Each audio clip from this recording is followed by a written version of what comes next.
رب صل عليه وسلم اللهم صل على محمد يا رب صل عليه وسلم إن قيل زرتم بما رجعتم يا أكرم الخلق ما نقول اللهم صل على محمد يا رب صل عليه وسلم اللهم صل على محمد يا رب صل عليه وسلم قلوا رجعنا بكل خير واجتمع الفرع والأصول اللهم صل على محمد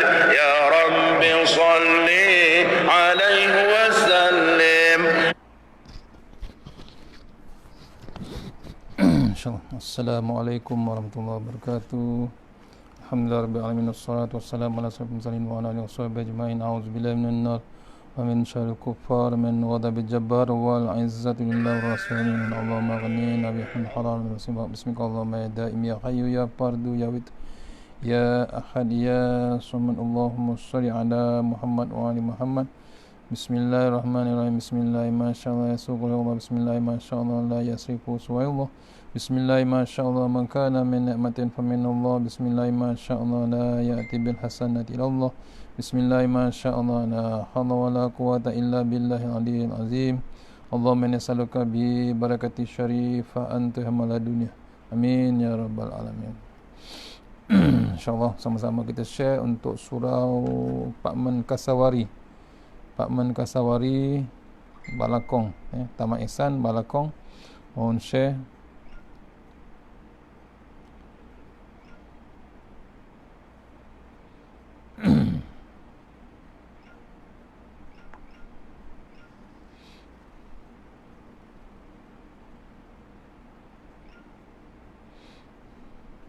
Mohon share.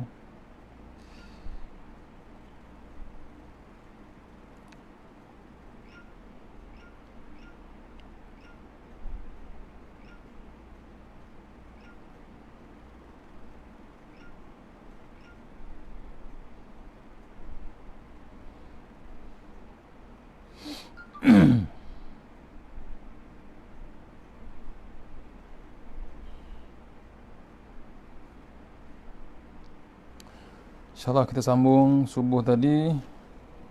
Hari ni maghrib. Lewat sikit ini insyaAllah. Sambung ayat yang ke-70 hingga 71. Ya.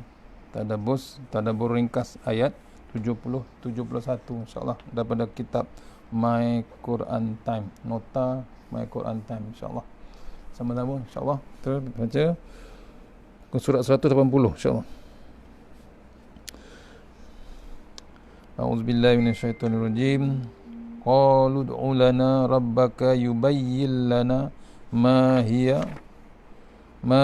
innal baqara tashabaha alaina wa inna insyaallahu lahum tadun. Qalu innahu yaqulu innaha baqaratun la zalulun tusirul arda wa la tasqil harsa musallamatul la syiyata fiha. Qalu ana ji'ta bil haqq fazabahu ha wa ma kadu yaf'alun.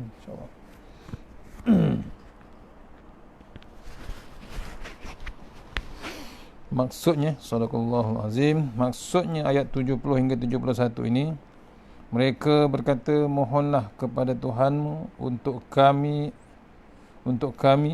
agar dia menjelaskan kepada kami tentang yakni sapi betina. Itu lembu betina itu. Kerana sesungguhnya sapi itu belum jelas bagi kami, dan jika Allah menghendaki nescaya kami mendapat petunjuk. Al-Baqarah ayat 70-71. Nabi Musa menjawab, Allah berfirman sapi ataupun lembu itu adalah sapi betina yang belum pernah dipakai untuk membajak tanah ataupun tidak pula untuk mengairi tanaman. Sihat tanpa belalang. Mereka berkata, sekarang barulah engkau menerangkan hal yang sebenarnya. Lalu mereka menyembelihnya dan mereka hampir tidak melaksanakan perintah itu. Al-Baqarah ayat 70 hingga 71. Perangai orang Bani Israel. Macam-macam dia petikaikan sama perintah Allah SWT melalui Nabi dia, Nabi Musa alaihissalam.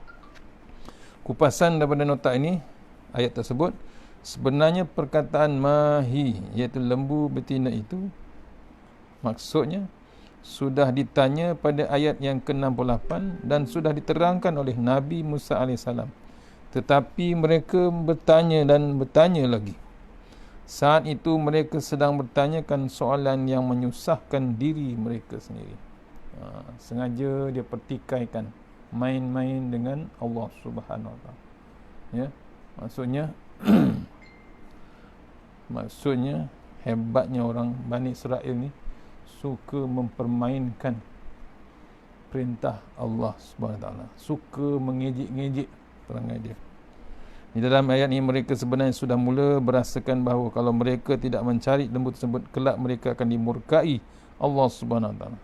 Saat itu maka mereka telah berusaha mencarinya, namun mereka tidak menemuinya. Kerana apa?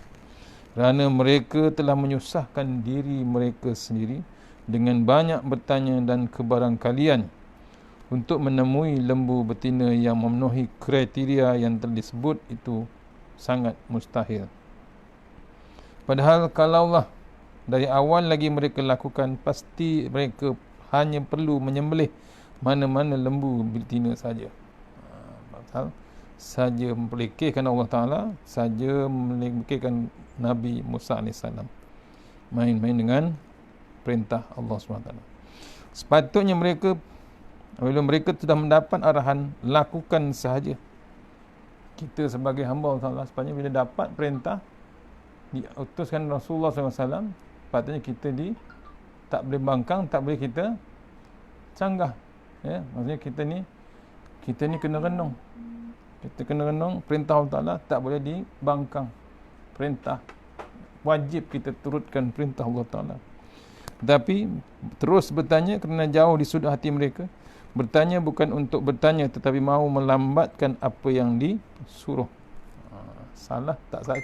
Nak bertanya tidak salah, tapi tujuan sebenarnya hati mereka yang busuk itu, yang degil itu, supaya melambat-lambatkan perintah yang disuruh Allah Subhanahu Taala.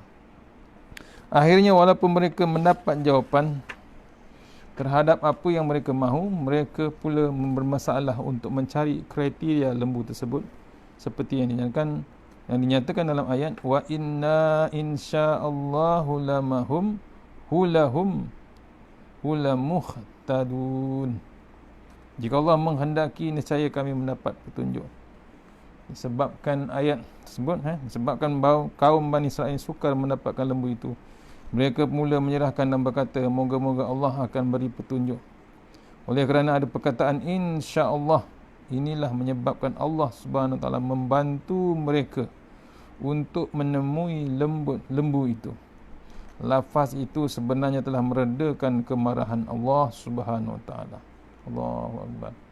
Sayangnya Allah Taala pada manusia ni. Cuma manusia ni selalu meragui Allah Subhanahu Wa Taala. Dalam ayat ini ada panduan untuk kita apabila mahu melakukan sesuatu. Jangan lupa untuk menyebut lafaz insya-Allah.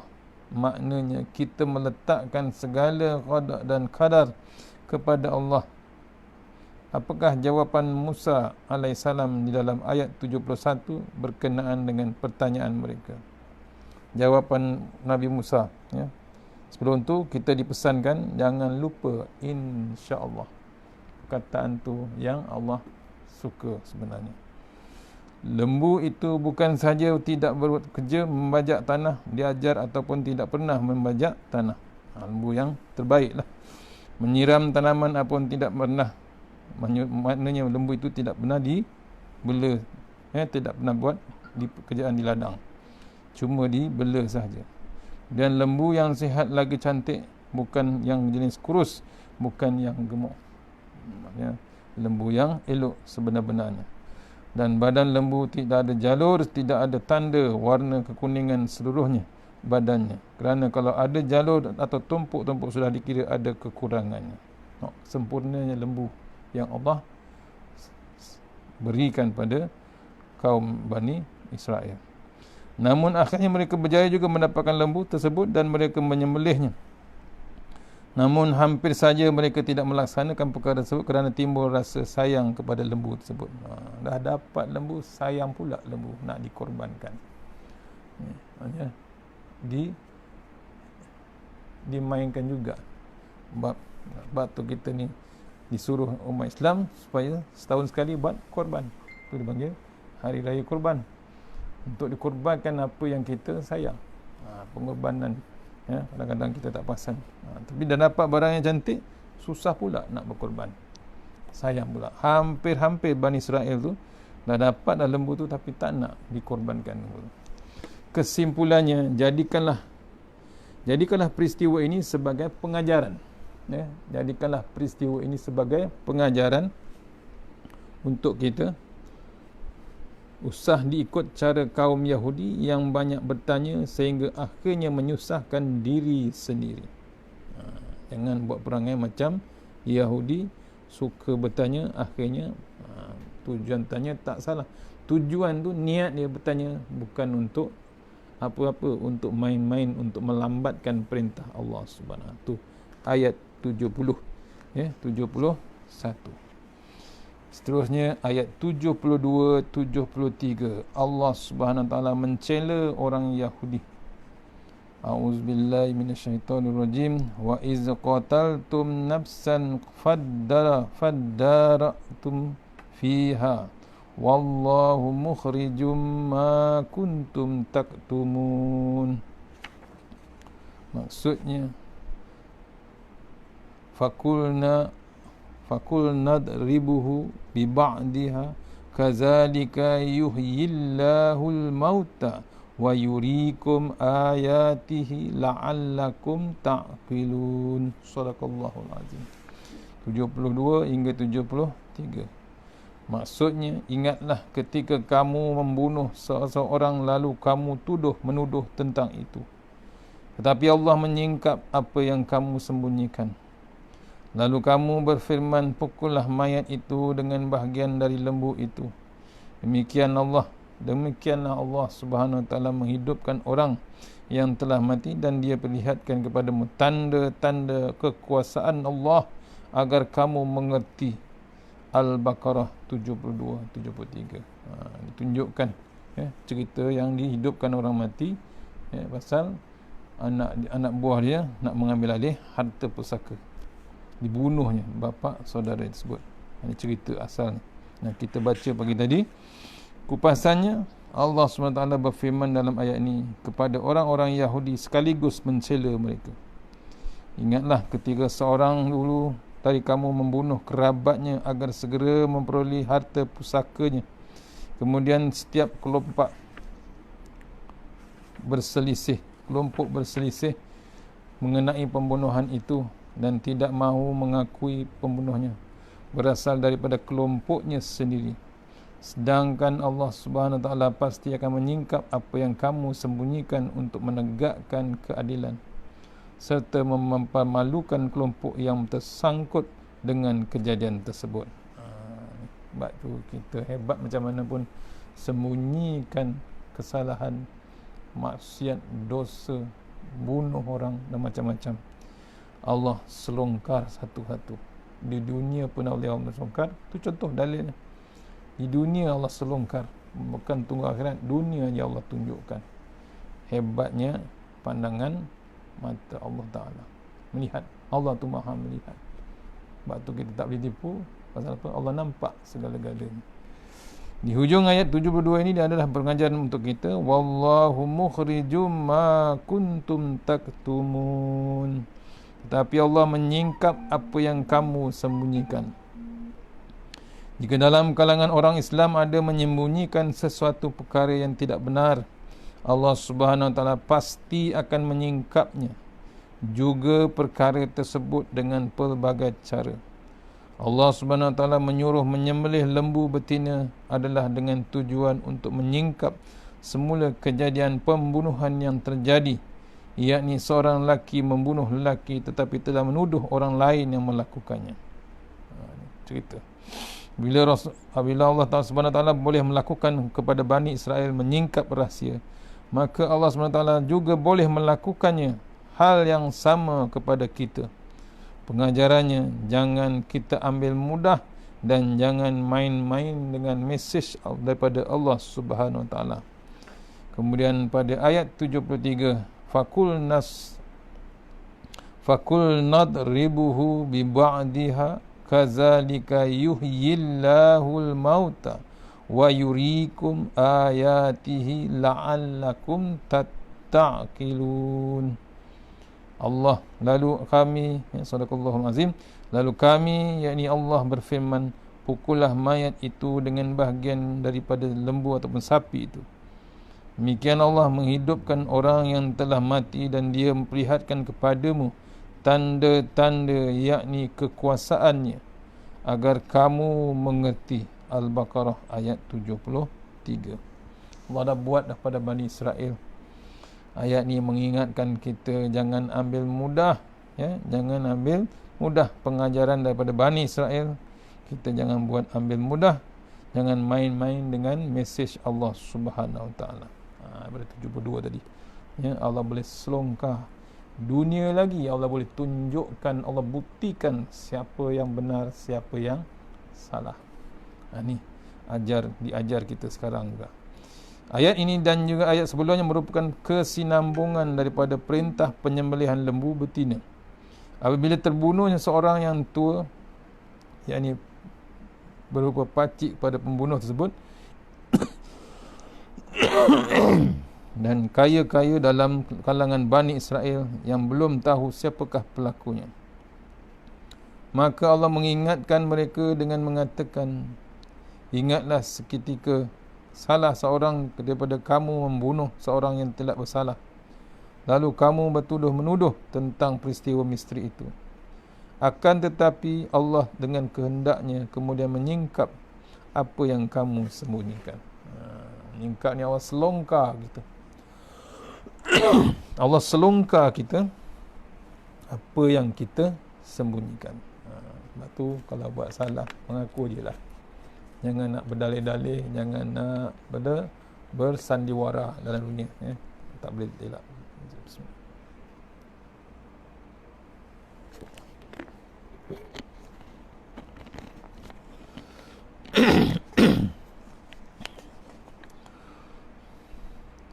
Peristiwa ini menunjukkan bahawa Allah Maha mengetahui apa sahaja yang nampak jelas atau yang disembunyikan.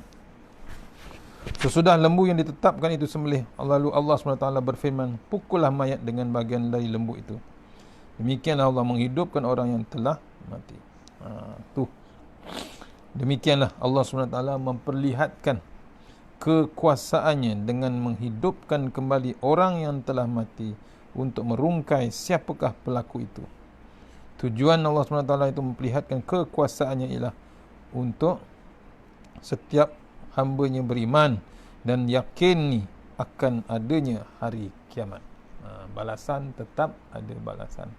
Allah berhak mematikan orang itu, Allah boleh menghidupkan kembali. Tu. Cuma kita ni kedegilan yang amat hebat. Bani Israel lagi hebat lah. Dakwah macam mana pun Bani Israel ni memang dahsyat. Sampai ke Lani pun masih lagi perangai tak sudah.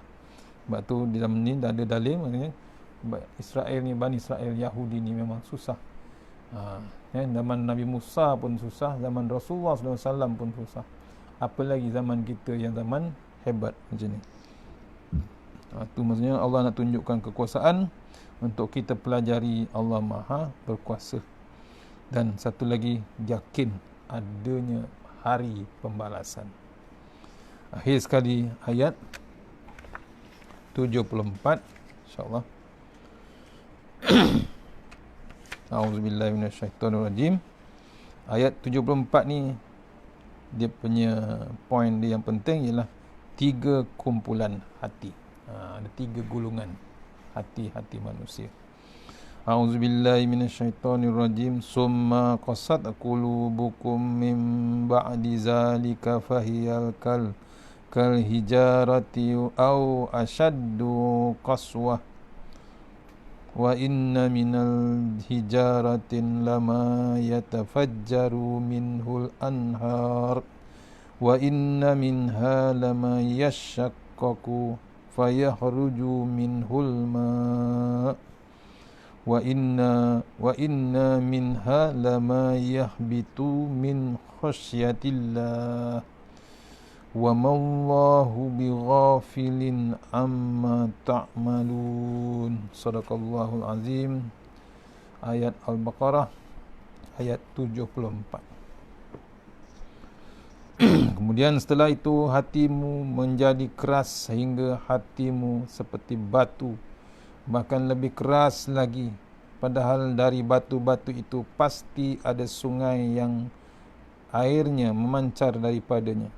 Ada pula yang terbelah lalu keluarlah mata air darinya, dan ada pula yang meluncur jatuh kerana takutkan kepada Allah, dan Allah tidaklah lengah atau lalai terhadap apa yang kamu kerjakan. Ayat 74. Kupasannya, hati yang dimaksudkan di dalam ayat ini ialah hati orang-orang Yahudi. Kerasnya hatinya, betapa kerasnya hati mereka apabila masih lagi tidak mahu beriman dan mentaati Allah SWT. Walaupun terlalu banyak perkara-perkara yang telah disebutkan di dalam ayat sebelum itu. Disebabkan hati yang keras, mereka masih tidak mahu beriman dengan Nabi Musa AS dan Nabi-Nabi yang lain. Sedangkan merekalah umat yang telah diberikan ilmu pengetahuan yang banyak. Lalu Allah SWT mengumpamakan hati mereka yang keras itu seperti batu. Allah SWT mengatakan terdapat 3 jenis kumpulan hati batu. Wa inna minal hijarati lama yatafajjaru minhul anhar. Ada di antara batu itu mengalir darinya anak-anak sungai. Pertama, hati yang keras seperti batu, tetapi apabila berinteraksi dengan ayat Allah SWT, ia mengeluarkan air, membuak-buak seperti sungai. Allah SWT menyebut hati sebagai batu, dan manakala air pula adalah umpamanya, perumpamaan bagi iman. Golongan ini punya iman yang kuat di hatinya. Apabila disampaikan dakwah Islam, sangat senang untuk mereka terima. Mereka ini adalah yang mencari agama yang sebenarnya. Keras pada mulanya, bila datangnya beriman, lembut sebagai air. Sayyidina Abu Bakar adalah insan yang tepat untuk digambarkan seperti itu. Bila beliau menerima ilmu agama, imannya terus melonjak dan membuak-buak. Imannya mantap, senantiasa berada di hadapan dalam apa juga amalan-amalan baik. Sayyidina Abu Bakar ada apabila ada orang mahu bersedekah. Sayyidina Abu Bakar ada apabila Nabi SAW mahu berhijrah. Sayyidina Abu Bakar juga berada waktu orang yang pertama tampil mahu mengikuti Rasulullah SAW. Wa inna minha lama yashaqqaqu fayakhruju minhul ma. Ada pula yang terbelah lalu keluarlah mata air darinya. Tu sifat Sayyidina Abu Bakar. Diumpamakan batu dan air yang keluar, terpancar daripada batu tersebut. Golongan ini hatinya agak keras berbanding kumpulan pertama tadi. Mereka ini sedikit sukar untuk menerima Islam. Para pendakwa memerlukan sedikit kerja keras untuk batu tersebut. Imannya ada, cuma tertutup jauh ke dasar hati. Dia akan berubah setelah dia dapat menerima hujah yang terbaik. Tokoh seumpama inilah iaitu Sayyidina Umar Al-Khattab. Dia tidak terus menerima Islam, tetapi bila didakwahkan kepadanya, dia tetap boleh menerima apa yang disampaikan. Cuma kena ada usaha untuk berdakwah dengan orang golongan seperti Sayyidina Umar. Orang seperti Sayyidina Umar ini Walaupun rupa paras bengis, tingkah lakunya kasar, tapi apabila hatinya disentuh oleh manisnya iman, dia akan berjuang untuk bersungguh-sungguh untuk mendapatkan dan mempertahankan. Wa inna min hadha ma yahbitu min khasyatillah, dan ada pula yang meluncur jatuh kerana takut kepada Allah Subhanahu wa taala. Ada batu yang ketiga, ya, hati yang ketiga, batu yang jatuh bergolek kerana takut kepada Allah. Maksudnya hati yang tunduk kepada Allah Subhanahu wa taala. Beginilah hati yang ada sedikit iman dan dalam dirinya. Apabila sampaikan ayat-ayat Quran, ada getar di hati dan membuatkan mereka tersentuh dan tunduk. Sesungguhnya hati adalah tempat penentu. Nu'man Bashir meriwayatkan Rasulullah SAW bersabda pada mahfuznya, sesungguhnya dalam diri manusia ada seketul daging. Jika sekiranya daging itu baik, maka baiklah seluruh anggota badannya. Namun jika seandainya daging berkenaan rosak, maka rosaklah seluruh anggotanya. Daging yang dimasukkan itu adalah hati manusia. Riwayat Bukhari dan Muslim. Maksudnya kita ni ayat 74 menerangkan kita tiga jenis hati dalam manusia. Ya, satu berupa Sayyidina Abu Bakar, kedua berupa Sayyidina Umar Al-Khattab, yang ketiga hati yang bergolek jatuh kerana takutkan terus kepada Allah Subhanahu. Hati yang tunduk kepada Allah Subhanahu taala. Beginilah hati yang ada sedikit iman dalam dirinya, tapi sampaikan ayat ada getar dalam itu, tersentak dengan ayat Quran Allah Subhanahu wa taala. Takat turut malam ni, mudah-mudahan pengisian yang sebentar ini kita dapat jaga hati kita. Kat mana hati kita? Boleh ke satu level dengan Abu Bakar, satu level dengan Umar, ataupun hati yang betul-betul tersentak dengan ayat Al-Quran, takut betul-betul dengan Allah Ta'ala. Contohnya batu, ya, kenangkan Allah Ta'ala, jatuh terus bergolek batu tersebut. InsyaAllah takat tu malam ni, mudah-mudahan pengisian malam ni dapat kita bawa. Jagalah hati kita supaya dapat hati yang sejahtera sebelum kita menghadap Allah Ta'ala Subhanahu Ta'ala. InsyaAllah mana yang baik, terbaik terus daripada Allah Subhanahu Ta'ala, yang lemah daripada saya sendiri, mudah-mudahan pengisian malam ni dapat kita bawa menghadap Allah Ta'ala. InsyaAllah kita sudahi surah Al-Fatihah. Bismillahirrahmanirrahim. Iyyaka na'budu shiratal ladzina an'amta alaihim.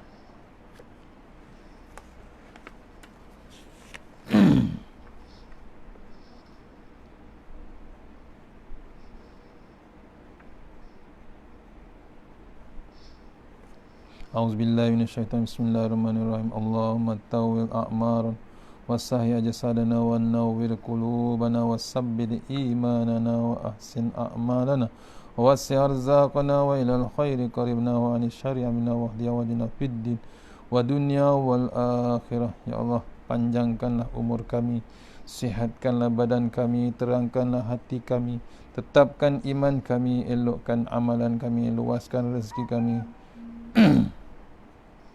Dekatkan kami kepada kebajikan dan jauhkan kami daripada kejahatan. Tunaikan hajat kami. Bismillahirrahmanirrahim. Bismillahi masyaallah la yasuqu ya Allah. Bismillahi masyaallah la yasifu suwa. Bismillahi masyaallah man kana min ni'matin fa min Allah. Bismillahi masyaallah la ya'ti bil hasanati illa Allah. Bismillahi masyaallah la haula wala quwata illa billahil aliyyil azim. Allahumma nas'aluka ridhaka wal jannah wa na'udzubika min sakhatika wan nar. Allahumma anta rabbi la ilaha illa anta khalaqtani wa la ahdika wa'dika mastata. A'udzubika min syarri ma sana'tu. Amuluka bi ni'matika alayya wa bi zambi faghfir li fa innahu dzunuba illa anta. Tahasanna biz jabaru wa tasamna malakul khallazi la yamut isrif annal bala wal waba innaka ala kulli syai'in qadir. Rabbana atina fid dunya hasanah wa fil akhirati wa qina azabannar. Wassallallahu wasallam walhamdulillahi rabbil alamin. Assalamualaikum warahmatullahi wabarakatuh.